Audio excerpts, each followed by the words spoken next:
Shalom saudaraku dalam Tuhan. Saudara, Bapak Muslim yang satu ini mengatakan bahwa Alkitab butuh buku sejarah untuk mendukung kebenarannya. Padahal tidak demikian. Alkitab tidak memerlukan buku apapun untuk membuktikan kebenarannya, karena Alkitab adalah kebenaran firman Tuhan. Lalu yang lebih seru dan mantap adalah jawaban para apologet Kristen terhadap pernyataan beliau, sehingga pada akhirnya beliau tidak berkutik. Langsung kita lihat videonya, mari kita belajar bersama, dan setelahnya kita berkomentar di kolom komentar. Dan jangan lupa tekan tombol like dan juga share video ini supaya menjadi berkat bagi banyak orang. Mari kita mulai tekan tombol like sekarang juga, dan mari kita simak videonya. Makanya berkali-kali aku bilang sama kalian teman-teman Kristen, ketika kau jadikan Bible kau nggak punya harga diri dengan kau kais-kais buku sejarah untuk membenarkan Biblemu, jangan kau samakan dengan Quranku, Dinda.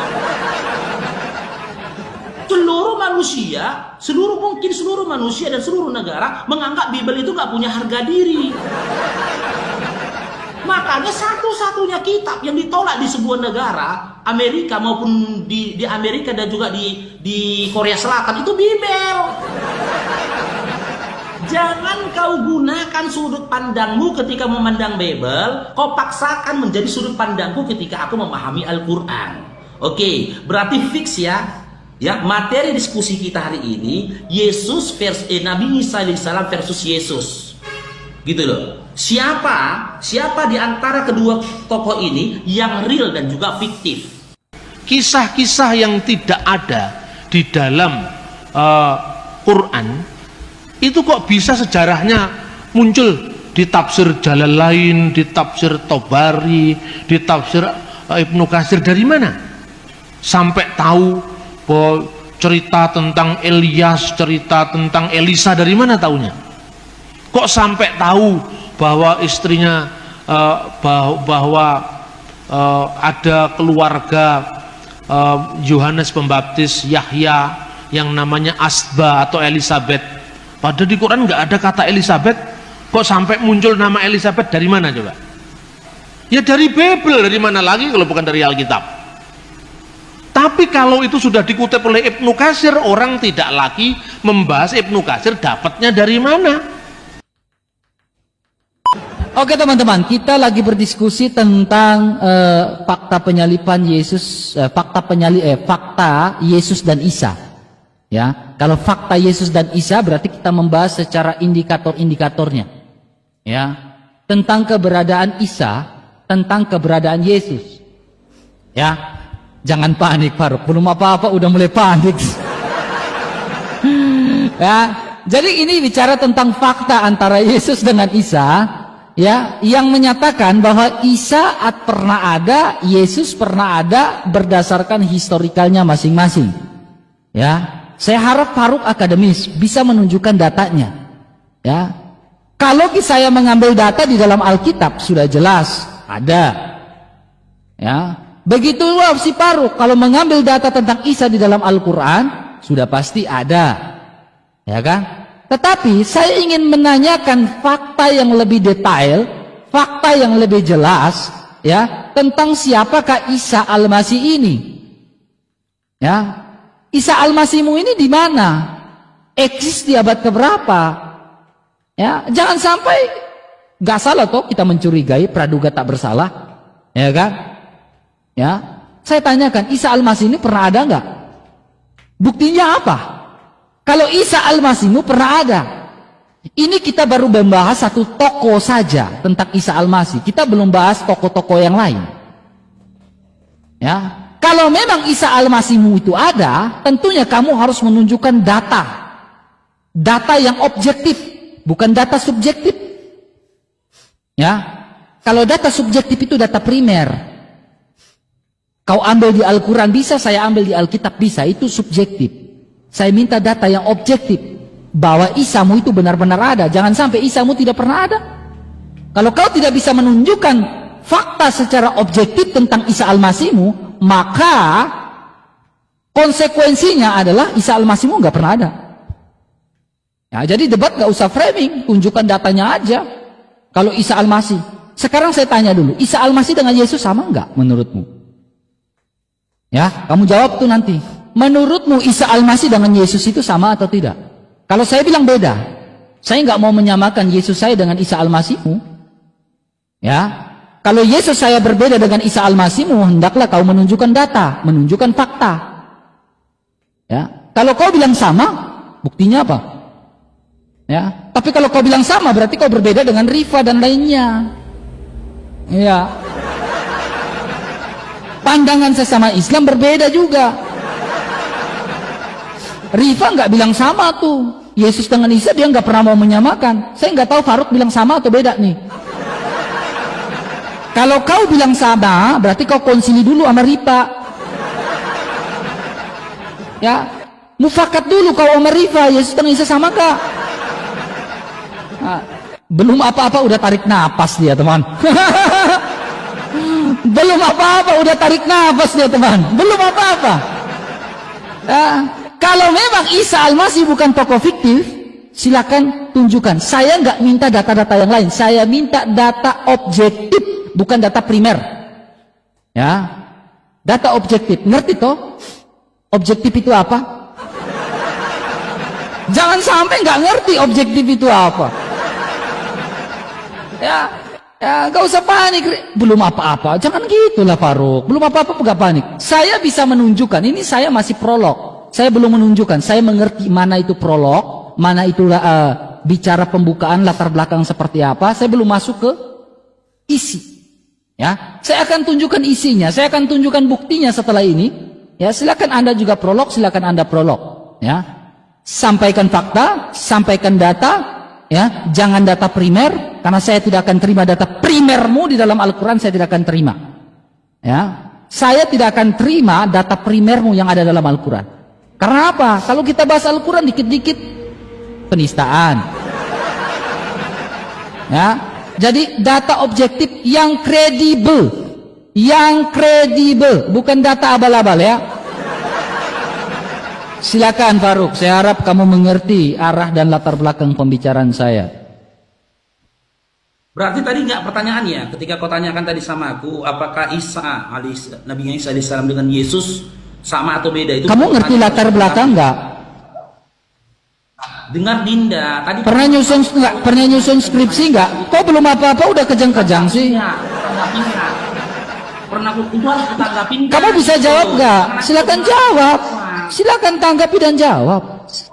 Oke, udah siap. Kok belum apa-apa udah kejang-kejang sih, Faruk?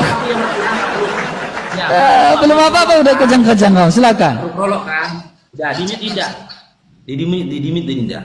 Oke, assalamualaikum warahmatullahi wabarakatuh. Ya, Allahumma salam buat semuanya. Allahumma salli ala Muhammad wa ali Muhammad. Kalian saksikan nih, hari ini bunyak bikin sharekan. Tadi dia menyatakan teman-teman, datanya itu harus data yang valid, kata dia. Yang objektif. Dia tidak mau data yang tertulis di dalam kedua kitab suci, Quran maupun Bible. Ya, karena kalau data dari kitab, kata dia, kitab suci dia, kata dia kan, seakan mengarah ke sana. Itu adalah data abal-abal RK. Di pengadilan manapun kau bawa RK, data yang kredibel dan valid, ya, itu adalah kitab suci itu sendiri. Kalau kita mau berbicara tentang Yesus dan juga Nabi Isa alaihissalam, kita komparasi data yang tertulis dalam Quran dan apa yang dikatakan di dalam Bible kau sendiri. Bukan data di luar itu. Makanya berkali-kali aku bilang sama kalian teman-teman Kristen, ketika kau jadikan Bible kau nggak punya harga diri dengan kau kais-kais buku sejarah untuk membenarkan Biblemu, jangan kau samakan dengan Quranku, Dinda. Seluruh manusia dan seluruh negara menganggap Bible itu nggak punya harga diri. Makanya satu-satunya kitab yang ditolak di sebuah negara, Amerika maupun di Amerika dan juga di Korea Selatan, itu Bible. Jangan kau gunakan sudut pandangmu ketika memandang Bible, kau paksakan menjadi sudut pandangku ketika aku memahami Al-Quran. Oke, berarti fix ya. Ya, materi diskusi kita hari ini Nabi Isa alaihissalam versus Yesus. Gitu loh. Siapa di antara kedua tokoh ini yang real dan juga fiktif? Ketika kita menggali informasi tentang Yesus, kita gali informasi berdasarkan apa yang tertulis dalam kitabmu, yaitu Bible. Dan sumber informasi kami ketika kami mengkaji tentang Nabi Isa alaihissalam, ya, acuan kami adalah Al-Quran, bukan buku sejarah atau buku-buku lainnya. Quran as-sunnah, yaitu sunnah Nabi Muhammad SAW, yaitu hadisnya. Nah, sebelum kita bahas ke situ, sebelum kau tanya aku, Nabi Isa alaihissalam dengan Yesus ini sama apa tidak? Kita kaji dulu. Isa alaihissalam sama Yesus yang mana yang benar-benar dilahirkan?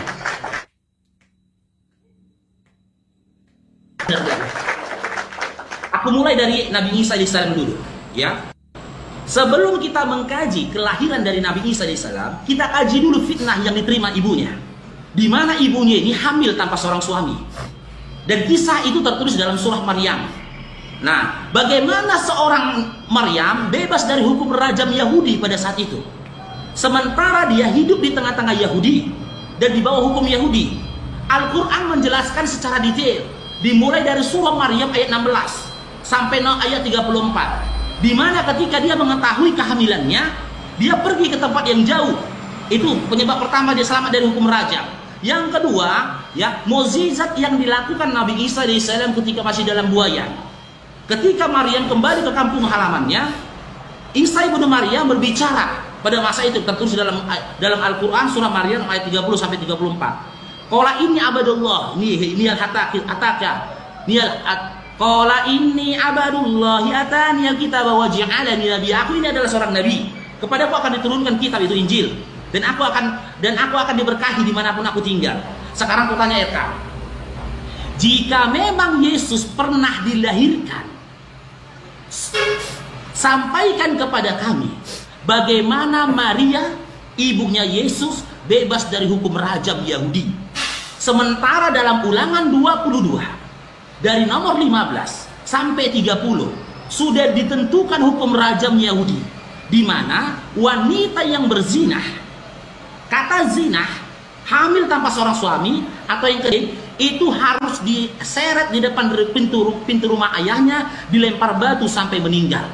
Jika memang Maria pada saat itu hamil, benar-benar hamil tanpa seorang suami, seharusnya dia sudah dirajam, dilempar batu sampai meninggal depan rumah ayahnya. Jika itu benar-benar terjadi, seharusnya Yesus nggak pernah dilahirkan. Jawab RK ya. Bagaimana Maria, ya, yang hamil tanpa seorang suami, hidup di tengah-tengah Yahudi, di bawah hukum Yahudi, bebas dari hukum rajamnya Yahudi. Silakan, keras sekali ini. Bahkan dosen kau pun tidak akan bisa menjawab ini. Silakan. Mantap. Mantap. Oke, giliran saya ya. Silakan, Faruk pencet. Faruk, ya. Ternyata Faruk tidak berani keluar daripada arah historikal dan sejarah. Ya. Faruk tidak berani keluar dari arah historikal dan sejarah. Kenapa saya bilang Faruk tidak berani? Karena memang historikal tentang Isa Al-Masih nggak ada. Benar gak Faruk? Ada nggak catatan historikal tentang Isa Al-Masih? Kamu hanya berputar itu seputar kitabmu saja. Katanya diskusi akademis, katanya diskusi ilmiah, tetapi masih keras si Rifa lah ini. Masih keras si Rifa. Rifa berani objektif, gak membawa Al-Qurannya. RK, jangan subjektif RK, objektif RK. Jangan bawa Al-Quran maupun bawa Alkitab. Berarti masih keras si Rifa. Kalau ini katak dalam tempurung, teman. Kenapa saya bilang katak dalam tempurung? Gak ada ilmunya membahas sesuatu yang akademis dalam fakta historikal. Gak ada ilmunya. Dari tadi gak bahas dia fakta sejarah. Itu subjektif sekali, Faruk.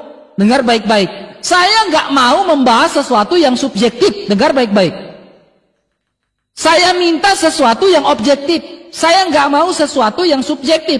Saya tanya dari awal, ya. Isalmu itu dicatat oleh fakta historikal, fakta sejarah. Siapa yang mencatatnya? Adakah fakta sejarah yang mencatat tentang Isa Al-Masih? Makanya kalau disuruh sekolah, sekolah Faruk. Sekolah umum, biar belajar secara ilmu pengetahuan umum. Maaf, ya maaf. Saya bahas tentang fakta, fakta yang objektif, bukan fakta subjektif. Ngerti kan? Di sini kita bahas tentang triangulasi data. Pernah nggak dengar triangulasi data? Pasti nggak pernah dengar. Makanya saya bilang sekolah.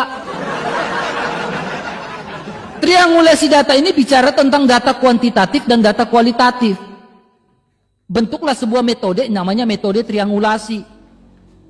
Ya, kalau data yang subjektif itu kitab saya udah selesai, udah apalagi, ya udah lakum dinukum, selesai.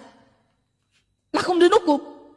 Ya, kemudian kedua, ya, saya nggak mau bahas yang lain. Kau perhatikan baik-baik. Saya akan jawab sebuah pertanyaanmu secara teologis, akan saya jawab. Ya, ya, ini waktunya tipis. Yesusnya kami, Marianya kami berbeda dengan Marianya kamu. Kenapa saya bilang beda? Nih, kau perhatikan baik-baik. Marianya kami di dalam Lukas pasal 2, ketika menerima kabar gembira dari malaikat Gabriel, dia mengatakan, jiwaku memuliakan Tuhan, hatiku bersorak-sorai karena juru selamatku. Bergembira Maria kami. Nah sekarang kita lihat, bandingkan dengan Maryam 23. Dia bilang apa nih? Rasa sakit melahirkan memaksaku bersandar pada pangkal pohon kurma. Dia Maryam berkata, oh seandainya aku mati sebelum ini. Maryam, kamu kenapa mengatakan, oh seandainya aku mati sebelum ini? Berarti Maryam kamu teladannya berbeda dengan Maria kami yang betul-betul bersuka cita. Seandainya aku mati sebelum ini, beda enggak? Beda. Tapi ini gak enak, gak keras kita kalau bahas ini. Ya, kita bicara tentang, kau bicara tentang ilmu hukum kan? Berarti kita bicara tentang dwiganda saksi nih. Fakta, berarti dwiganda saksi. Ya kan? Catatan, saya ulang lagi, catatan sejarah mana yang mencatat tentang Isa Al-Masih? Gak usah kemana-mana, bukti bahwa Isamu bukan tokoh fiktif. Ya, manusia ini punya historis gak? Punya kan? Ya, ini ketawa karena ketawa orang gak sekolah nih, agak berat. Dikit lagi kena penyakit ain, berat nih. Kalau ada catatan historisnya berarti bukan fiktif. Saya minta catatan historisnya bahwa Isamu itu dicatat dalam sebuah historik. Di abad keberapa dia hidup? Di abad keberapa dia eksis? Maryammu itu hidup melahirkan Isa di abad keberapa? Pemerintahan raja siapa? Bukti bahwa dia ada, bukti bahwa dia eksis. Ya, tolong jawab, jangan kemana-mana, nggak usah bahas Alkitab dan Al-Quran, bahas sejarah. Ya, kayaknya kamu nggak paham ya Faruk ya. Ayo Dinda, silakan Dinda. Jawab ya, fakta sejarah ya. Silakan. Silakan Dinda, silakan Dinda. Ya, sebenarnya saya pribadi saya pribadi itu prihatin dengan narasinya RK. Di mana seakan-akan dia lebih percaya tulisan sejarah yang ditulis oleh manusia ketimbang Bibelnya yang katanya firman Tuhan. Coba. Dia mengais-ngais tulisan sejarah untuk mengetahui tentang Yesusnya sendiri. Coba.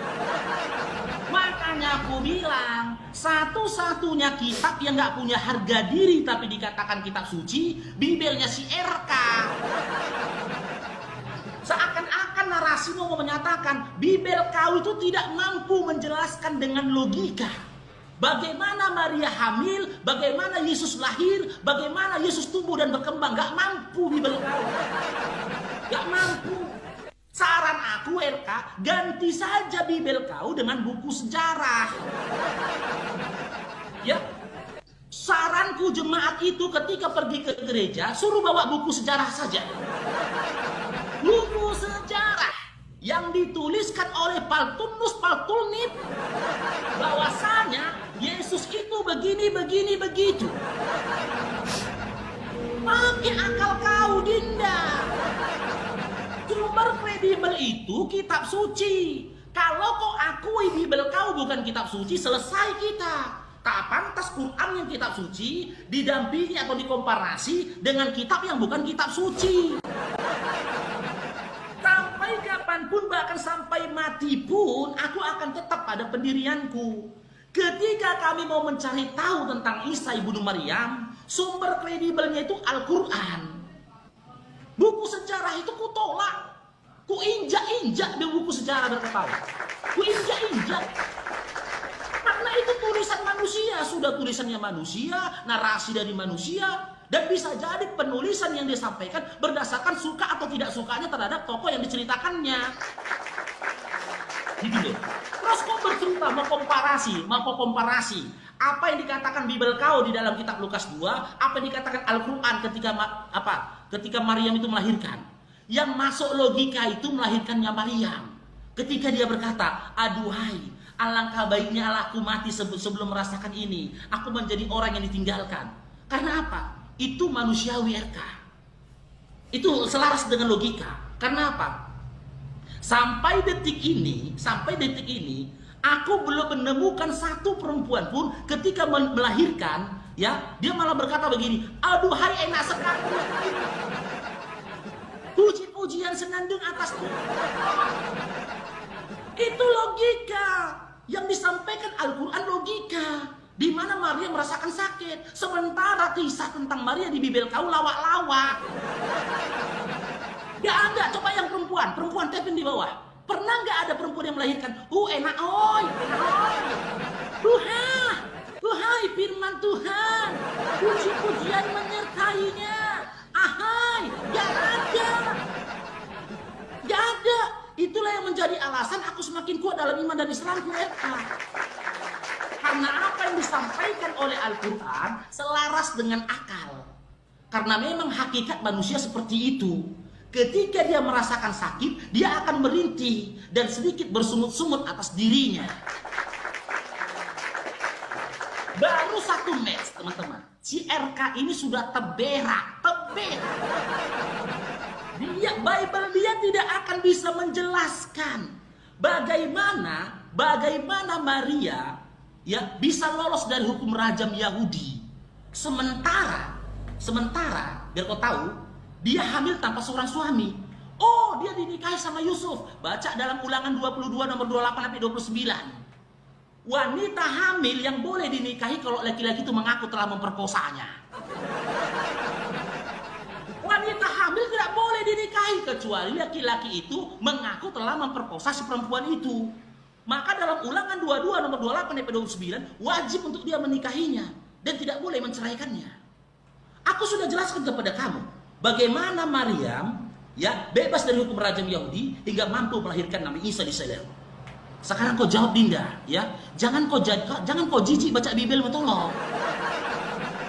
Jangan kau kayak si Oki, bom-bom yang lainnya. Kalau disuruh baca Bible, jijik. Lebih suka baca buku sejarah, jijik. Beri penjelasan berdasarkan Bible-mu.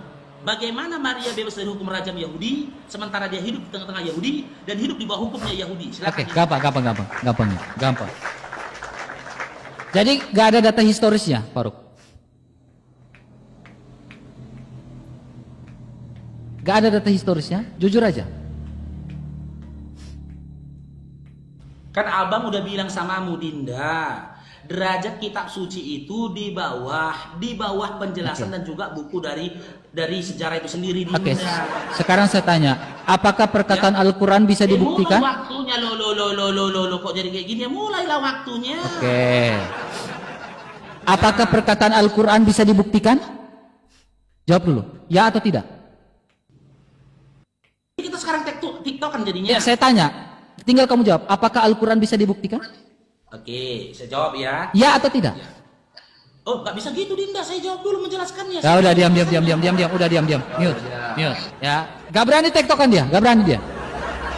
TikTokan. Udah, diam. Nih, saya jawab menurut kamu ya, kamu lihat baik-baik ya. Oke, silakan. Ini semua pengetahuan ya kita tentang Santo Yusuf, suami perawan Maria. Adalah ayat dari Yesus putra Allah bersumber pada 2 abad. Ini sumber sumber dari Katolik sendiri ya. Dari Injil Matius dan Lukas secara umum Yusuf dianggap sebagai ayah Yesus. Sah. Sanadnya sampaikan Dinda. Sah. Karena Yusuf adalah keturunan dari Raja Daud. Yesus adalah keturunan Daud. Maka Yesus dianggap sebagai keturunan Raja Daud. Yesus lalu disebut sebagai putra Daud. Hubungan Yusuf dan Maria daripada satu hubungan pertunangan. Hubungan mereka merupakan satu hubungan perkawinan yang sah. Rantai sanad Sah, informasinya. ya. Sah di sini. Walaupun pada mulanya mereka tidak pernah hidup suami istri, kira-kira selama 2 tahun mereka tidak pernah hidup ya di bawah satu atap. Ketika Maria mengandung secara ajaib dari Roh Kudus, Yusuf bingung bermaksud untuk meninggalkan Maria. Secara diam-diam, namun Yusuf yang saleh itu tidak percaya akan godaan kebingungan dan kecurigaan terhadap Maria yang sedang hamil itu. Matius dalam Injilnya mengatakan bahwa Yusuf memutuskan ya untuk meninggalkan Maria secara diam-diam pada saat itu. Matius pasal 1 ayat 19. Tapi nyatanya Matius 1 ayat 25 di mana Lukas 1 ayat 22 ayat 7 Yusuf tidak meninggalkan. Karena secara ini sah, secara hukum Yahudi. Ya, saya sudah jawab datanya itu. Ya, Sanad itu data sah. Ya. Sekarang pertanyaan saya simpel Faruk, jangan kejang-kejang, punya etika. Ya, punya etika. Nah, sekarang Faruk, tadi kamu mengatakan perkataan Al-Quran itu harusnya bisa dibuktikan kan? Ya kan? Jikalau perkataan Al-Quran itu bisa dibuktikan, mari kita buktikan Faruk. Ya, Faruk, kita buktikan. Kamu kan tidak mau mengambil fakta sejarah. Saya ingin buktikan nih, Faruk. Coba, kalau memang Al-Quran itu firman Allah, tentunya bisa dibuktikan. Kamu nggak mau. Saya ini sebenarnya bukan sebuah tema, tetapi ini sebuah mirroring saja. Bahwa perkataan Allahmu itu bisa dibuktikan atau tidak. Di dalam surah Al-Kahfi ayat 996. Di mana dia bilang apa nih oleh surat Al-Kahfi? Berilah aku potongan-potongan besi hingga ketika potongan besi itu telah terpasang dan rata. Dengan kedua puncak gunung itu Zulkarnain di sini berkata, tiuplah api itu. Pertanyaan saya, Faruk, jangan takut. Ketika Zulkarnain membangun sebuah tembok besi, Faruk, ya, di mana tembok besi yang dibangun oleh Zulkarnain itu? Ya, itu hanya sebatas mirroring karena kamu tidak terima sejarah. Saya ingin tanya, ya, bentuk fisik dari tembok besi yang dibangun Zulkarnain itu di mana? Kan kamu minta Al-Quran, Al-Quran pasti bisa menjawab itu dong. Tembok besi yang dibangun Zulkarnain itu mana? Ya, saya hanya minta, kalau kamu tidak terima fakta sejarah nih, apakah tembok besi itu juga hanya sebatas hayalan? Katanya firman Allah harus bisa dibuktikan dong. Ya. Jangan kejang-kejang, kita diskusi ilmiah, akademis di sini, Faruk. Dari tadi, dari semenjak live sampai sekarang, Faruk tidak menunjukkan bukti sama sekali, teman-teman. Nah, ini. Udah mulai nih, mulai bingung dia. Kamu nggak ada etika, kamu udah mulai kejang-kejang nih. Lah, kamu mute dong. Oh, tadi kau bilang kita tiktokan. Oh, kamu mau tiktokan? Oke, kita matikan tiktokan ya. Saya matikan ini, kita tiktokan. Fokus lagi RK. Kau Gak fokus, lagi. ini harus. Kita habiskan waktumu, nanti waktu. Gak usah, kamu potong saya dari tadi. Kita tiktokan aja. Habiskan waktumu. Kita Oke, tiktokan aja. sekarang Kamu mengganggu saya. Karena di awal kau bilang ayo kita. Saya tanya sekarang, historical dari Isa Al-Masihmu di mana? Oke, saya jawab ya. Jangan Jawab. potong Dinda ya. Surah Al-Quran, surah Al-Baqarah ayat 185. Al-Quran itu adalah hudan linnas, hudan, petunjuk annas untuk manusia. Ketika aku manusia mencari tahu petunjuk tentang kisahnya Isa ibnu Maryam, maka sumber kredibelku adalah Al-Quran. Oke. Sekarang Al-Quran yang menyatakan Isa Al-Masih tidak disalibkan itu, kan tektokan kamu mau. Iya. Kan kamu mau tektokan, ya udah saya ladenin kamu tektokan. Kau tadi ngomong panjang lebar. Ketika Al-Quranmu menyatakan Isa Al-Masih disalibkan itu, berapa banyak ayat yang menyatakan Isa Al-Masih tidak disalibkan? Tidak disalibkan. Iya. Ketika Al-Quranmu menyatakan Isa Al-Masih tidak disalibkan, berapa banyak ayat yang menyatakan Isa Al-Masih tidak disalibkan? Oke, ya. Berapa Dwi ganda banyak saksi ya? ayat? Oke, berapa apa? Saksi. Dwi ganda saksi ya? Tidak ada saksi gitu. Kita lagi berbicara, kok kamu gak ngerti dwi ganda saksi sih, ya Allah? Makanya ngomong itu jangan kau timpal-timpal. Ya Allah. Susah nih, saya diskusi dengan orang gak sekolah nih. Saya tanya kamu, kita lagi bicara dwi ganda saksi kan? Berapa banyak ayat yang mengatakan Isa Al-Masih tidak disalibkan dalam Al-Quran? Oke, berapa banyak ayat yang menyatakan dalam Al-Quran ya bahwasanya Nabi Isa disalib tidak disalibkan? Ya. Untuk jumlahnya, aku belum mengkaji secara pasti berapa jumlahnya. Tapi yang pastinya, ya, Hanya ada satu ayat betul di An-Nisa 157, betul atau tidak? dengar dulu biar aku jelaskan. Ini Hanya satu ayat betul? bukan udah keberak. Udah Nah, keberak kau, makanya Kok kamu jangan eto hominem dong? dengar dulu. Kan kamu mau tektokan dengan saya ladenin kamu tektokan nih, Faruk. Ya sudah kita PK aja lah ya biar tertib. Lah tadi saya PK kau gak mau, kau motong saya. Sabar. Dia yang ngajak duluan tiktokan tadi. Kamu ngajak saya tektokan, saya ladenin kamu tektokan. Kamu nggak bisa tektokan dengan saya. Kamu yang ngomong sekarang ya, tapi ketika nanti aku ngomong jangan dipotong. Oke, sekarang saya tanya, enggak, saya mau tektokan dengan kamu. Ya, silakan. Berapa banyak kita bicara dwi ganda saksi? Kalau hukum dwi ganda saksi, berarti kalau hanya satu saksi saja, itu dinyatakan sah atau tidak? Sudah? Jawab, dinyatakan sah atau tidak? Oke. Simak teman-teman ya, dia bertanya kepadaku, kalau tidak ada saksi lebih dari satu, sah atau tidak? Dinda, kalau kehendak itu adalah kehendaknya Allah, maka tak butuh saksi. Seorang saksi itu ada untuk mempertanggungjawabkan sesuatu kepada manusia. Tuhan mempertanggungjawabkan kehendak dan ketentuannya kepada siapa? Retorika, angin tak punya KTP, retorika terus. Makanya aku bilang kau sudah. Saya nggak tanya itu. Tak mampu. Kamu hanya berdiskusi, hanya katak dalam tempurung nih.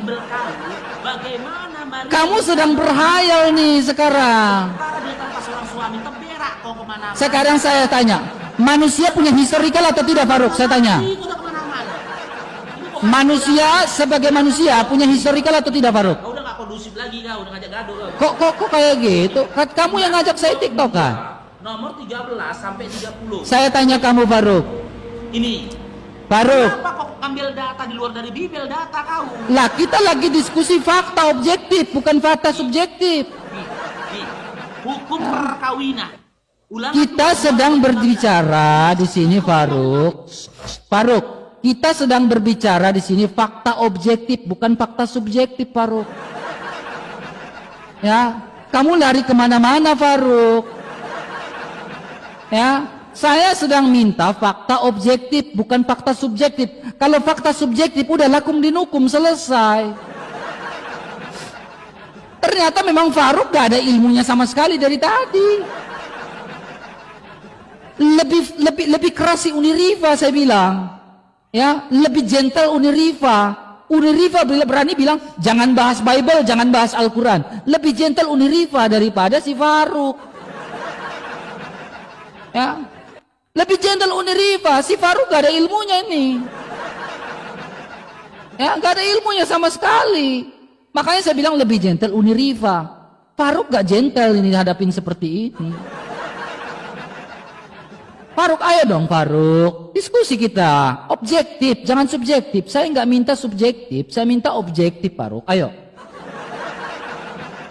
Kok panik? Gak berani? Kok malah panik? Malah nunjukin website. Kok malah nunjukin website sih Faruk? Malu tunjuk mukamu Faruk di hadapan saya, Faruk? Hah? Malu kau? Malu kau tunjuk, gak berani tunjuk mukamu di hadapan saya, Faruk? Hah? Coba, tunjuk mukamu di hadapan saya, Faruk. Tunjuk mukamu di hadapan saya, Faruk. Kok kayak gini kamu? Hah? Dia tunjuk website baru udah gini.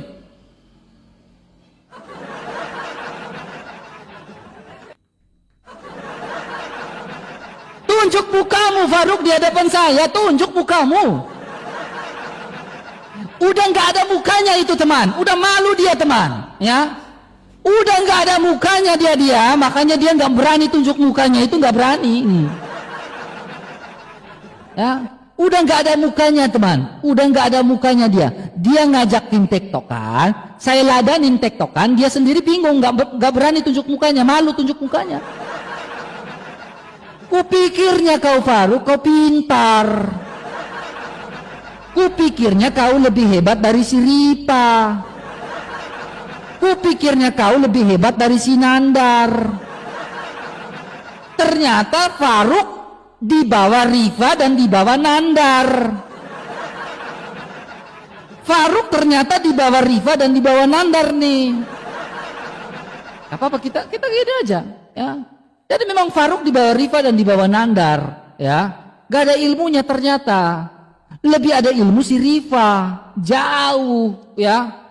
Ini bandingkan antara Rifa dan juga si Faruk, itu lemah. Yakin kau nggak tahu itu RK? Apa yang kau omong?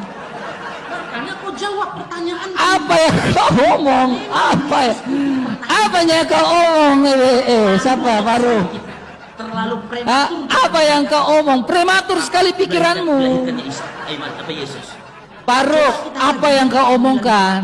Maria, bagaimana Maria? Apa yang kau omong? Yahudi tinggal di tengah-tengah Yahudi. Saya sudah jawab, Yusuf secara sah itu adalah secara hukum sah, dialah hukum Yahudi sah, kan? Jawab dia. Apa kamu mute sendiri, kamu ngomong sendiri, jawab sendiri? Dia suruh saya jawab, dia mute saya, dia ngomong sendiri, dia jawab sendiri. Ini nih kayak gini. Nih. Nih kayak gini, dia ya.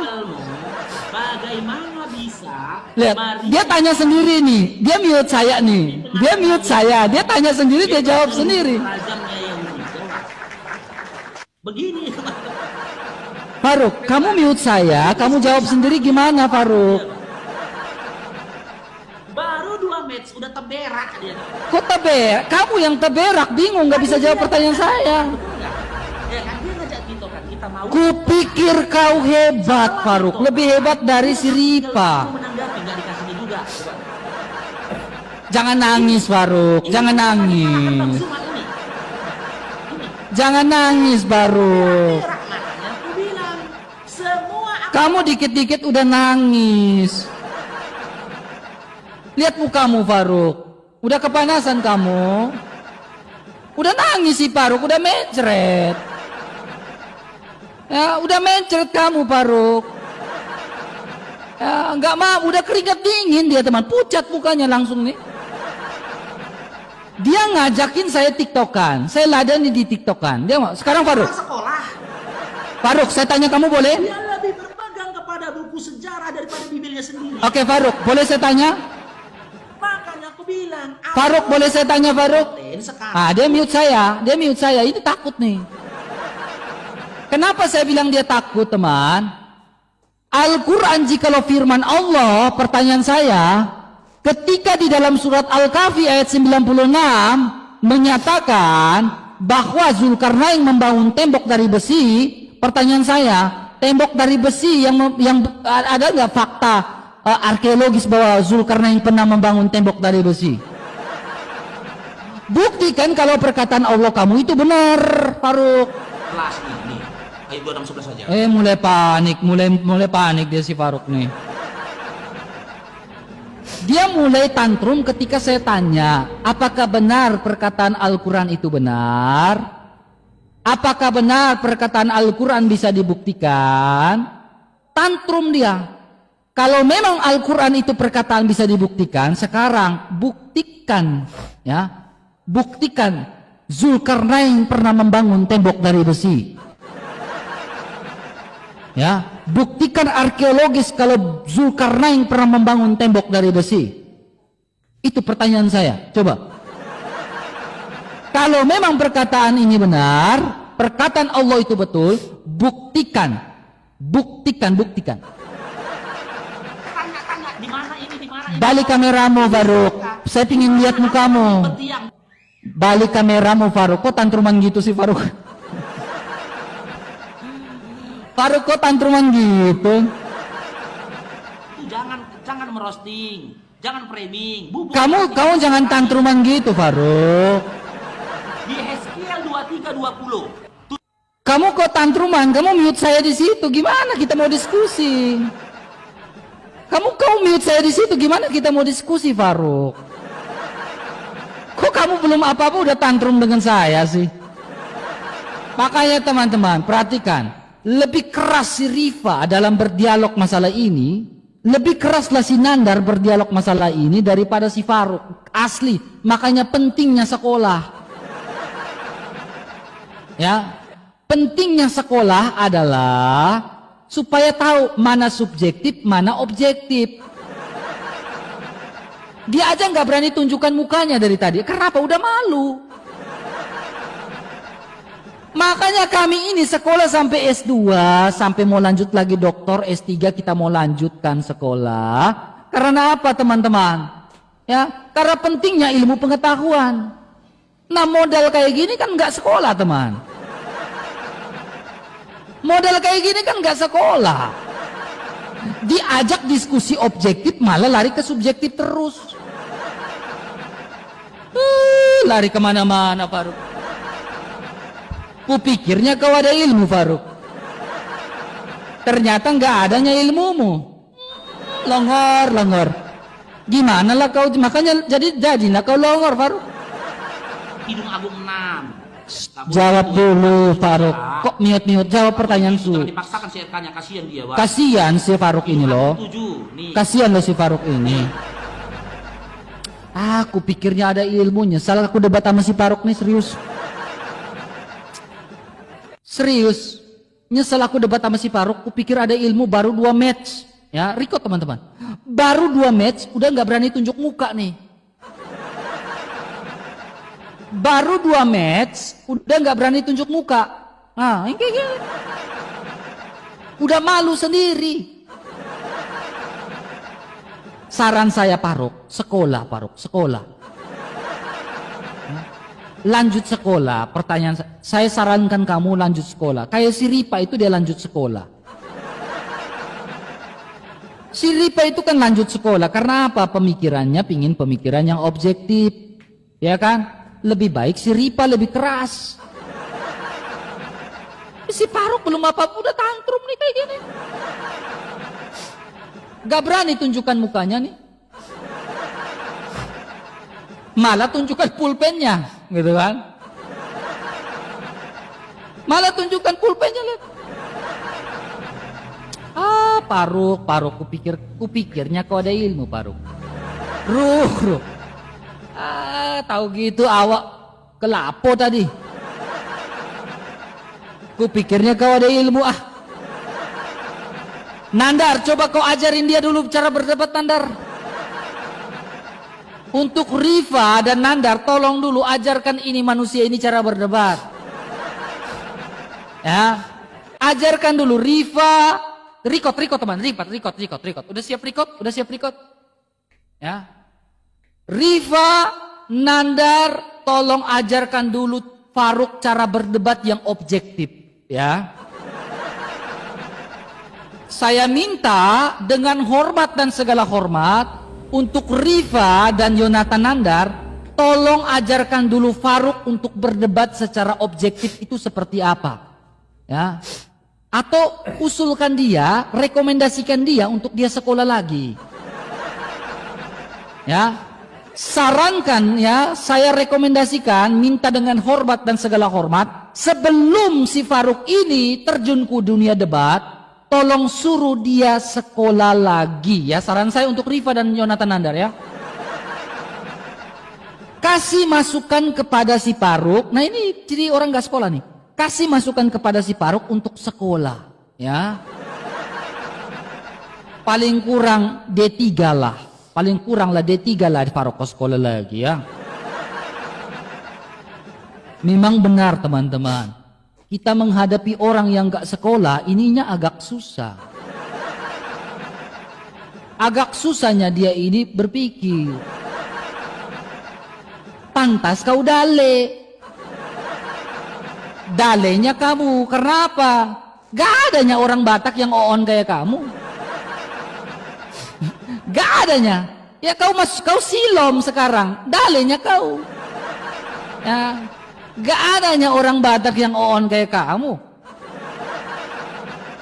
Hanya kamulah yang oon ini, silom yang oon, betul. Ya, gak adanya orang Batak yang oon. Barunya kamu yang oon ini. Yesus itu Faruk, coba kau diam dulu Faruk. Orang mati. Faruk, coba buka mikmu. Itu hidup sekian menit lama. Buka mikmu. Kasihan tukang jual buku. Buka mikmu coba. Buka mikmu, coba buka mikmu, Faruk. Buka mikmu. Karena teman-teman Kristen udah. Nggak ada ilmunya ini ah. Nggak ada ilmunya kamu Faruk, udahlah. Udah gak ada. Coba lihat itu tafsir-tafsir di umum mengatakan ini ada di tafsir At-Tabari, Ibnu Jarir At-Tabari yang judulnya Jami'ul Bayan fi Tafsir Al-Quran, juz sekian, halaman sekian. Terus dapatnya dari mana Tabari? Lo kenapa sumber yang dikutip Tabari kok ditolak, dituduh palsu? Padahal dia ngutip dari yang palsu tadi, ngutip dari yang dituduh palsu tadi. Saya ngomong tapi sambil nada guyon. Nah begitu juga bagi saya, Mormon itu tidak ada. Untuk apa Mormon itu, saya bilang. Meskipun itu ada pendeta, bukan pendeta, pejuang hak asasi dari Mormon, Thor siapa namanya itu ada, bukunya tebal segini, dia pejuang hak asasi. Ketawa-ketawa itu saya ngomong, Mormon saya tidak percaya kalau Joseph Smith adalah nabi.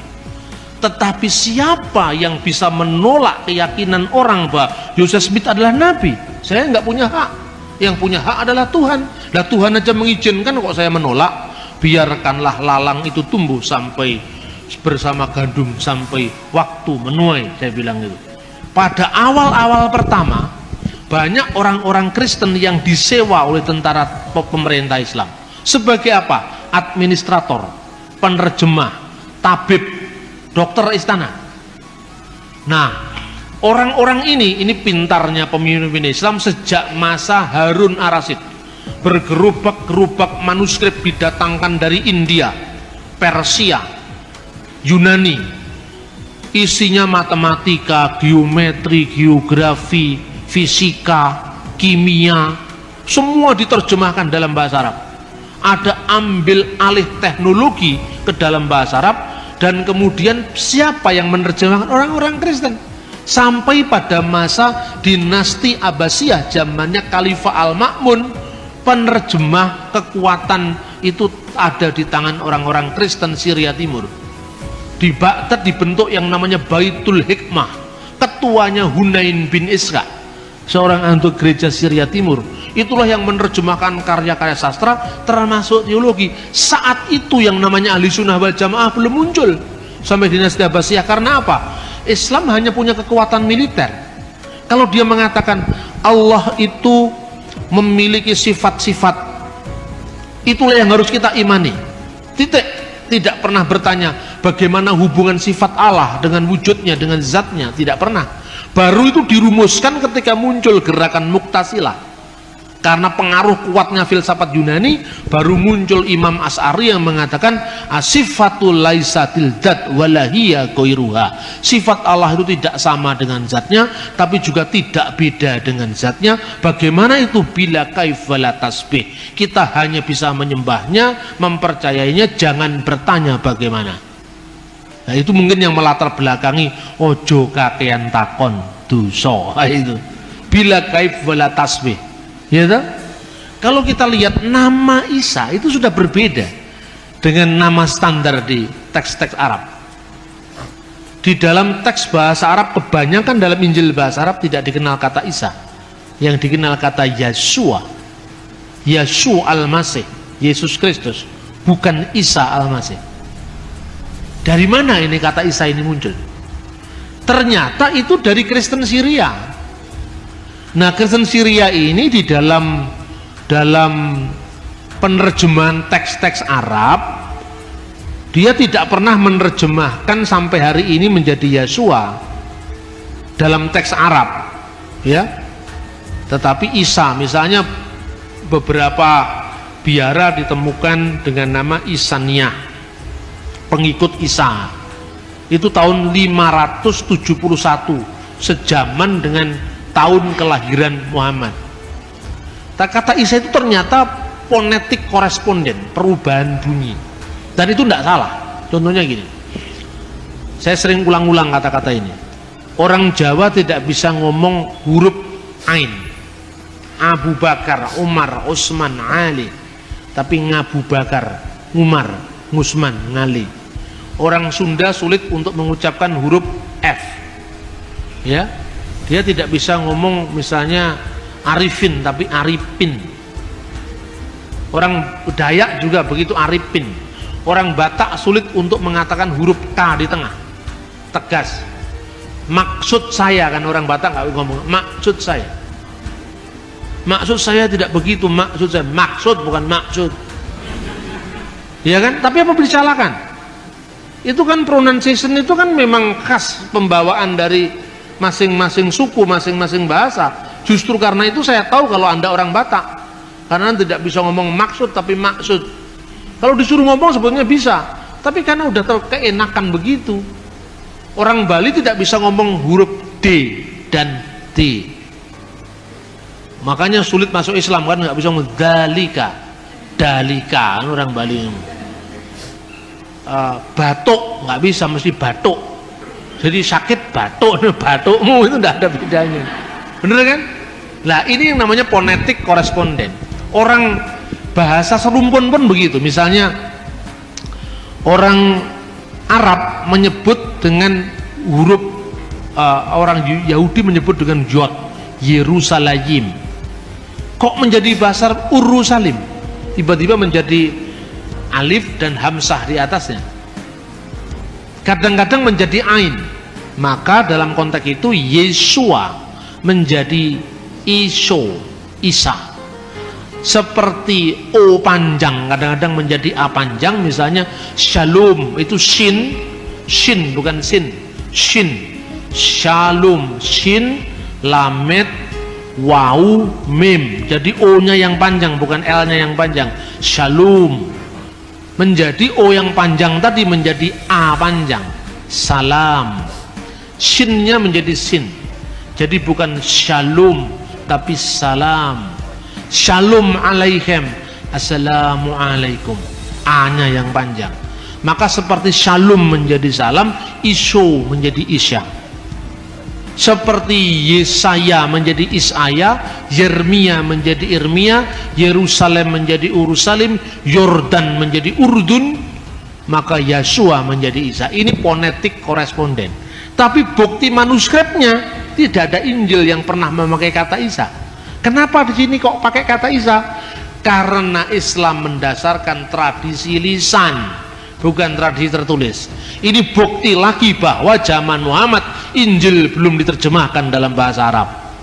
Kan begitu. Terus kemudian banyak teks-teks lain yang dipengaruhi bahasa Arab. Misalnya nama Yuhanna menjadi Yahya. Itu Zahia. Dalam dialek Syria Barat Yuhanna. Tapi ada beberapa dialek Syria Timur, Palestinain, Aramaik itu adalah Yahya. Yahya menjadi Yahya. Kemudian muncul lagi kata-kata kalau Abraham menjadi Ibrahim itu umum sekali. Seperti misalnya kata Nimrod menjadi Namrud, Ibrahim menjadi Ibrahim. Itu dalam gejala bahasa namanya metatesis, ya, metatesis. Itu contohnya banyak. Nah, kemudian dari konteks perjanjian lama banyak narasi-narasi dari Talmud yang kemudian masuk mewarnai teks Islam, Al-Quran misalnya. Ibrahim dibakar tidak mempan dalam api. Dari mana sumbernya? Ternyata itu seorang rabi Yahudi abad kedua Masehi, ya, Pirkir Rabi Eliezer menerjemahkan Ur itu Ur menjadi Ur. Jadi di situ dikatakan Ani Adonai Asher Hoshetika Me Ur Kasdim. Kejadian pasal 15. Akulah Tuhan yang telah mengeluarkan engkau dari Ur Kasdim. Itu firmannya kepada Abraham. Dibaca oleh Pirkei Rabi Eliezer, Ani Adonai Asyar Hosetika Me Ur Kasdim. Akulah yang Tuhan yang mengeluarkan engkau dari api negeri Kasdim. Maka kemudian konteksnya Abraham dibakar tidak mempan. Itu sebenarnya tidak ada dalam teks. Itu karena kesalahan transmisi teks. Contoh yang lain misalnya, kisah tentang Sulaiman, Salomo yang memasuki Ratu Seba, yang dalam tradisi Yahudi abad kedua ketiga Masehi disebut Bilqis. Kemudian nama itu masuk dalam Al-Quran, Bilqis. Itu kemudian ketika Ratu Seba ini datang ke istananya Salomo, istana itu dibuat tempat duduknya, lantainya dari kaca. Nah, ketika dari kaca, kemudian Ratu Bilqis itu menyibakkan kainnya. Nah, kemudian di dalam cerita legenda sampai Salomo melihat bulu-bulu betisnya. Lah ini tambahan lagi yang pikiran-pikiran keras mendapat tempat di situ. Karena dia menyingkapkan kainnya. Di pikirnya itu adalah air, padahal itu adalah kaca. Nah, sebelumnya itu menggambarkan kehebatan Salomo itu digambarkan. Waktu itu pasukan burung-burung semua menghadap kepada Salomo. Kemudian Salomo ketika melihat memeriksa barisannya, ini dari sebuah komentar kitab Ester, tapi tradisi ekstra kanonik Yahudi, tradisi yang tidak resmi di kalangan Yahudi, yang tersebar dalam bentuk dongeng orang-orang Yahudi di Madinah saat itu. Digambarkan bahwa mana semua burung sudah hadir, semua makhluk sudah hadir, kecuali bulbul yang tidak hadir. Nah, di dalam teks tafsir Ester itu sebetulnya disebut ayam jantan yang tidak hadir. Tapi kemudian nggak tahu dalam konteks Al-Quran burung dengan ayam kan mirip. Lalu diartikan di situ bulbul. Bulbul di mana? Sulaiman sangat jengkelnya mau membunuh bulbul itu. Tapi tidak lama kemudian bulbul datang kasih laporan. Di muka bumi ini ada satu kerajaan yang belum tunduk pada Anda, yaitu kerajaan Seba. Ratunya seorang perempuan gini-gini. Nah, kemudian Seba pun akhirnya datang ke situ. Terus kemudian dalam ini menurut Targum Ester, ekstra kanonik. Tapi dalam Al-Quran ditambahi pasukan jin. Nah, Anda teliti bulbul itu kata apa? Pasti bukan bahasa Arab asli. Itu bisa dilacak. Kemungkinan itu beberapa ahli menduga itu dari unsur Ethiopia. Dan kenapa Ethiopia? Ethiopia pernah hubungan intens dengan Islam. Raja Negus al-Asyam itu dari sumber perjanjian lama. Terus kemudian ada fakta-fakta kristologi yang dikaburkan. Zakaria Nabi dalam perjanjian lama dikaburkan dengan Imam Zakaria dalam perjanjian baru, yang adalah bapak dari Yahya Pembaptis, ya kan? Kemudian Miriam dalam perjanjian lama yang saudaranya Harun dan Musa, anaknya Amram. Amram punya anak Musa, Harun dan Miriam kan, dikaburkan dengan Maria perjanjian baru. Sehingga ketika Maria membawa anaknya tanpa menanyakan, tanpa memberitahu siapa bapaknya Yesus itu, ya kan? Itu kemudian ditegur oleh kaumnya, versi surat Maryam, wahai Maryam saudara Harun, ya Maryam ukhta Harun. Padahal ini bukan Maryam saudara Harun, ini adalah Maryam ibu Yesus. Kenapa disebut Alu Imran, keluarga Imran? Karena dianggap sama dengan Amram, seperti Abraham menjadi Ibrahim, Amram menjadi Imran. Padahal sebenarnya mestinya Ahlu Daud, keluarga Daud, bukan keluarga Amram. Karena Yesus bukan keturunan imam, Yesus adalah keturunan Yehuda. Nah, ini banyak fakta-fakta yang seperti ini sebetulnya lagi membingungkan. Makanya Hasan menjawab, Maryam disebut saudara Harun, itu Harun yang lain. Yang tempat lain mengatakan, karena di orang Yahudi nama Harun itu nama pasaran. Di tempat lain dikatakan karena dia beriman seperti imannya Nabi Harun. Nah, tapi kalau itu kebetulan, bagaimana kebetulan sampai 2 kali? Kebetulan itu cuma 1 kali. Maryam anaknya Imran dalam surat At-Takrim, dan Maryam saudara Harun 2 kali. Ini fakta-fakta sejarah. Kemudian ketika ditanya seperti itu, Yesus dalam kandungan tadi menjawab, akulah nabi.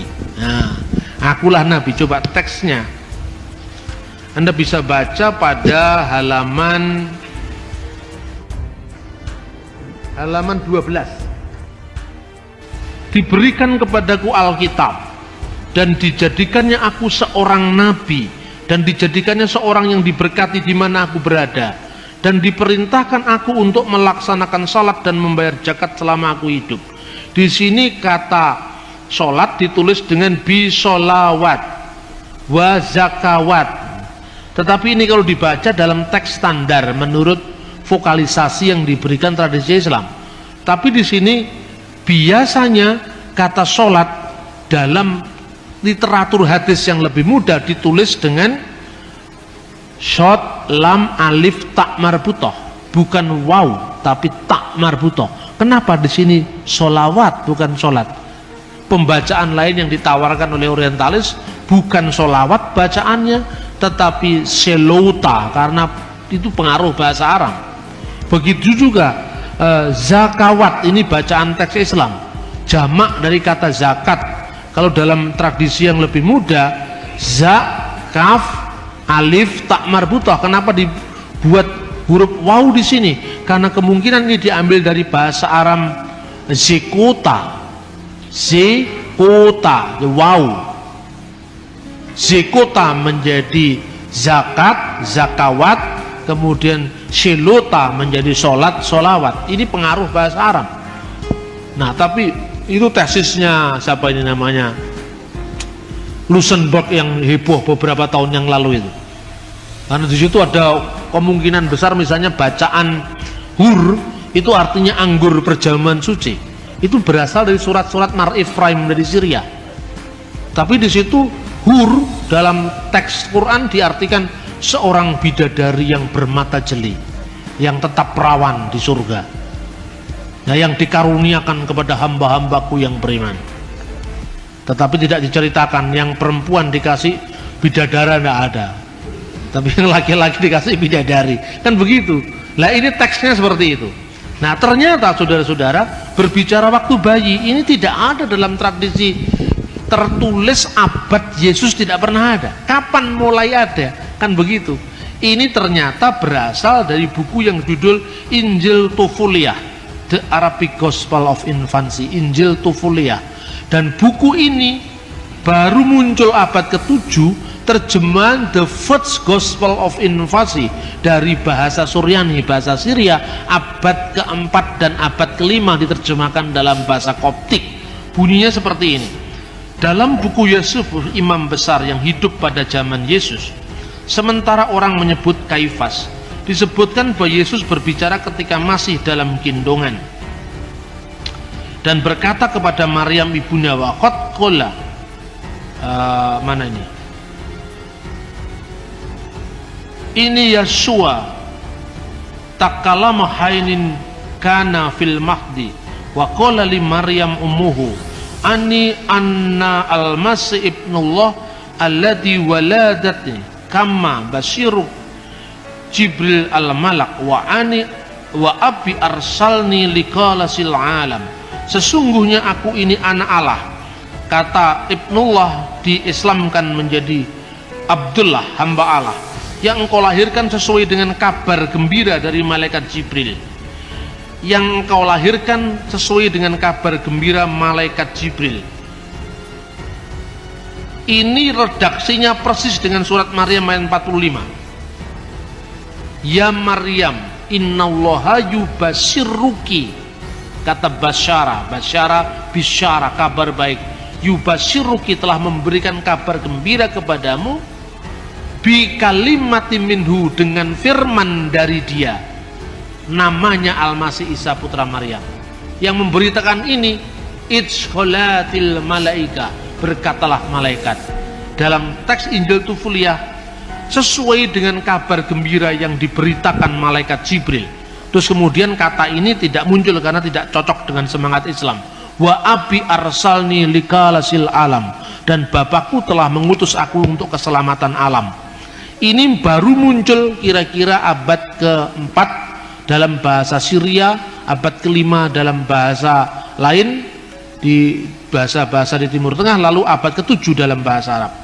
Kemudian membuat tanah jadi burung, itu berasal dari Injil Thomas al-Israeli, sering dibaca dengan Bisharat Tuma al-Israeli. Digambarkan Yesus membuat tanah lalu ditiup menjadi burung, 12 burung merpati. Ini kemudian muncul dalam surat Ali Imran ayat 49, ya, surat Al-Maidah ayat 110. Ini Anda bisa membaca ketika dalam ayat halaman 14 tentang masa kanak-kanak Yesus ketika umur 5 tahun membuat mujizat tanah menjadi burung pada hari Sabat. Nah, kemudian tentang Tritunggal yang dipahami Triteisme itu juga bisa berangkat dari tradisi pagan Arab di Mekah. Nah, ini beberapa setting sejarah yang ternyata itu diambil dari literatur apokrifa. Nah, sekali lagi saya sampaikan kepada Anda, menyampaikan narasi seperti ini memang harus sangat hati-hati. Saya bisa ngomong begini di jaringan Islam liberal, tidak menjadi masalah. Tetapi saya akan mikir 2 kali kalau saya harus ngomong begini di forum-forum yang lebih lebih fundamentalis. Jadi saya lihat situasi. Saya pun misalnya ketika saya ngomong di kelompoknya Salihara itu, kelompoknya Gunawan Muhammad, saya bicara begini, tidak ada agama yang tidak saling meminjam tradisi agama sebelumnya. Saya memberikan contohnya dulu adalah kata sabat dalam bahasa Ibrani, itu berasal dari kata sabatu bahasa Akadia, itu konteksnya dengan Dewa Marduk. Nah, tapi setelah saya menguraikan begitu, saya ceritakan, nah dalam Islam misalnya kisah Yesus bicara waktu bayi itu berasal dari buku apokrif. Buku apokrif itu kumpulan legenda-legenda rakyat yang kemudian ditulis pada kira-kira ratusan tahun setelah zaman Yesus. Bisa bicara waktu bayi, membuat mujizat tanah jadi burung dari Injil Thomas. Itu semua orang mendengarkan tuh sampai melongo begini. Nah, lalu pikiran dia, lalu kalau firman itu diartikan out of history, bahkan over history, turun dari langit, lah bagaimana itu kutipan dari dongeng-dongeng rakyat turun dari langit? Tapi kalau bagi orang Kristen dan orang Yahudi, wahyu itu kan bukan didikte malaikat. Jadi kalau kata sabat itu paralel dengan kata sabat, itu wajar saja, tidak ada masalah bagi kita. Misalnya Leviathan dalam kitab Ayub, itu kan naga laut artinya. Apa berarti bahwa orang Kristen mengakui tentang eksistensi binatang legendaris tentang naga laut? Tidak. Tetapi itu bahasa sudah diserap menjadi bahasa Ibrani. Aspek mitologinya sudah hilang. Contohnya misalnya Lukas pasal 1 ayat 78. Surya pagi datang dari tempat yang maha tinggi. Anda pernah membayangkan ketika membaca Lukas pasal 1 ayat 79, itu yang Anda bayangkan adalah Bathara Surya, bapaknya Adipati Karno? Tidak, tapi karena kata surya sudah diserap dalam bahasa Indonesia, sudah mengalami demitologisasi, bukan mitos yang dialihkan, tapi bahasa atau istilahnya. Bagi orang Kristen memahami yang seperti tidak terlalu sulit. Karena apa? Wahyu bagi kita tidak turun dari langit, tapi wahyu itu menyejarah. Bagaimana hubungan Injil dengan kebudayaan? Kalau bagi Islam, Quran itu bukan hasil budaya. Kalau Injil, bahasa yang untuk menulis Injil itu hasil budaya, tapi pesan-pesan teologisnya itu dari surga. Surga kan tidak ada bahasa tertentu. Bahasa yang dipakai oleh kitab Injil, Taurat, semua kan bahasa manusia. Terus saya mau tunjukkan bahwa ada kontekstualisasi yang sangat indah antara budaya lokal dengan pesan-pesan ilahi. Contohnya, Alkitab sering menyindir dengan bahasa-bahasa plesetan. Mungkin tidak pernah ada yang neliti fungsi bahasa plesetan dalam Alkitab. Pernah? Ada di Alkitab. Saya bisa mau tunjukkan kepada Anda. Contohnya, ketika Alkitab mengekspos Menara Babel, waktu itu bahasa seluruh muka bumi ini satu adanya. Nah, lalu mereka ingin mencapai Tuhan dengan mendirikan menara, gitu?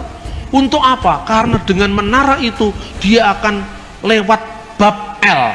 Itu kan sindiran terhadap agama pagan Babel. Dengan kekuatan sendiri mau mencapai yang namanya pintu ilahi. Bab itu pintu, L itu ilah, pintu dewa. Nah, manusia sudah membangun menara itu, akhirnya oleh Tuhan diporak-porandakan dengan pluralisme bahasa. Akhirnya mereka kacau balau, bukan Babel yang didapat, tapi Balel yang didapat. Balel itu plesetan dari Babel, artinya kacau balau. Katanya Babel, nyatanya Balel. Katanya mau mencapai pintu ilahi, ternyata kekacauan.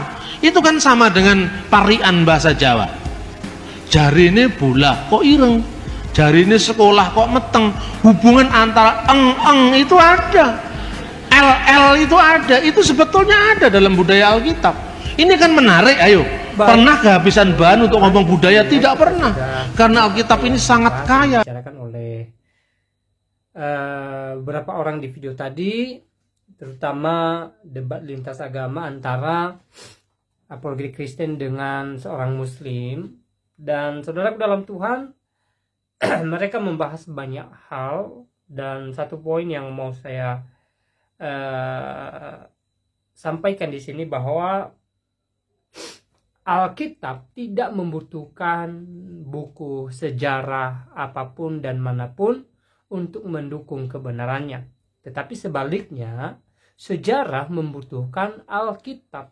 Karena di dalam Alkitab jelas di sana dicatat bagaimana awal mula dunia ini, bahkan dicatat tentang bagaimana pada akhirnya kehidupan manusia setelah meninggalkan bumi ini atau dunia ini. Nah, saudara dalam Tuhan, dari Kejadian sampai Wahyu Alkitab, di sana sudah ditulis dengan gamblang.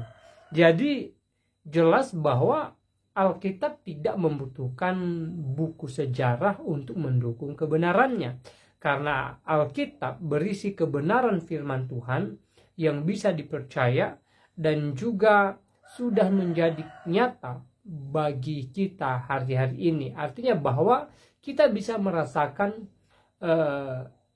kehadiran Alkitab itu sendiri. Kita bisa merasakan firman Tuhan itu sendiri dalam kehidupan keseharian kita. Ya, dan kalau kita juga meneliti sejarah demi sejarah Alkitab, maka ada hal-hal yang tergenapi yang merupakan bukti bagi kita bahwa kebenaran Alkitab merupakan kebenaran yang berasal daripada Tuhan. Jadi sekali lagi, Alkitab tidak membutuhkan kitab lain atau sejarah untuk mendukung kebenarannya, karena Alkitab merupakan kebenaran yang mutlak dari Tuhan. Kalau Bapak di video tadi, ya, seorang Muslim yang debat dengan seorang Kristen mengatakan bahwa Alkitab butuh buku sejarah untuk mendukung kebenarannya, ya silakan saja, itu kan opininya dia.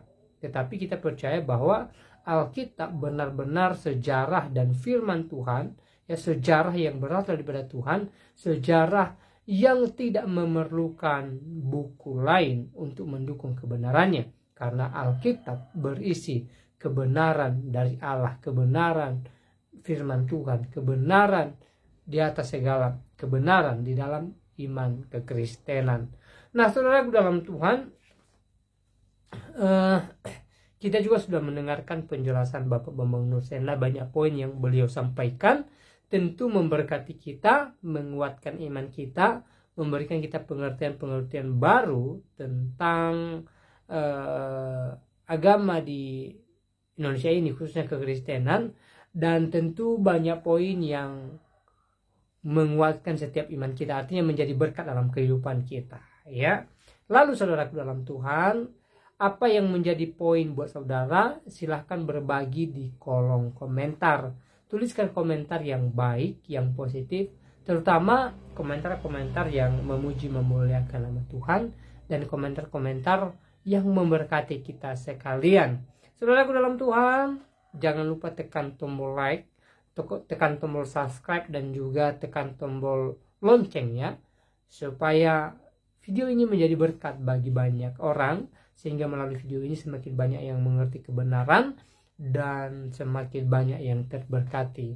Pastinya itu kerinduan kita, dan semoga hari-hari ini kita tetap semangat, kita tetap damai, kita tetap bersuka cita apapun yang kita alami. Mari kita tetap berserah kepada Tuhan dan mengandalkan Tuhan dalam kehidupan setiap kita.